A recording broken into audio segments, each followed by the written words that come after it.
7.7 মাত্রার এক শক্তিশালী ভূমিকম্পে কেঁপে উঠেছে প্রতিবেশী দেশ মিয়ানমার। এই ভূমিকম্পন এতটাই শক্তিশালী ছিল যে বাংলাদেশের ঢাকা ও চট্টগ্রাম সহ বিভিন্ন এলাকায় এটি অনুভূত হয়েছে। প্রতিবেশী রাষ্ট্রে এত বড় ধরনের ভূমিকম্প হলেও এই যাত্রায় বেঁচে গেছে বাংলাদেশ।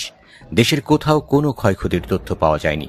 কিন্তু মিয়ানমারের আরেক প্রতিবেশী থাইল্যান্ডের ভাগ্য তেমন সহায় ছিল না। মিয়ানমার থেকে 900 কিলোমিটার দূরে হলেও থাইল্যান্ডের ব্যাংককে ব্যাপক ক্ষয়ক্ষতি হয়েছে। সেখানে প্রাণ হারিয়েছে অন্তত 144 জন। এই সংখ্যা আরও বাড়তে পারে বলে আশঙ্কা করা হচ্ছে।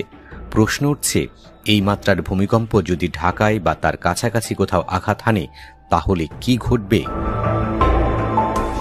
বিশেষজ্ঞরা বলছেন, ইন্ডিয়ান, ইউরেশীয় এবং বার্মিজ এই 3টি টেকটনিক প্লেটের সন্ধিক্ষণে অবস্থান করা বাংলাদেশ পৃথিবীর অন্যতম ভূমিকম্প প্রবণ অঞ্চল।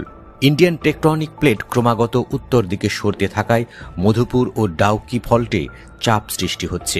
ফলে বাংলাদেশে 7 মাত্রা বা এর চেয়ে শক্তিশালী ভূমিকম্পের সম্ভাবনা আরও বাড়ছে।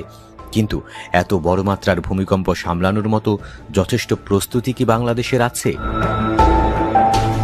এ বিষয়ে বুয়েটের নগর ও অঞ্চল পরিকল্পনা বিভাগের অধ্যাপক ইশরাত ইসলাম বলেছেন, বাংলাদেশ ভূমিকম্পের ক্ষেত্রে অত্যন্ত ঝুঁকির মধ্যে আছে।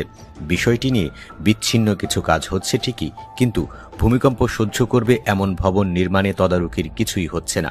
এছাড়া ভূমিকম্প ঘটে গেলে এর পরের ধাপে করণীয় কি সে বিষয়েও আমাদের কমিউনিটি সচেতন না।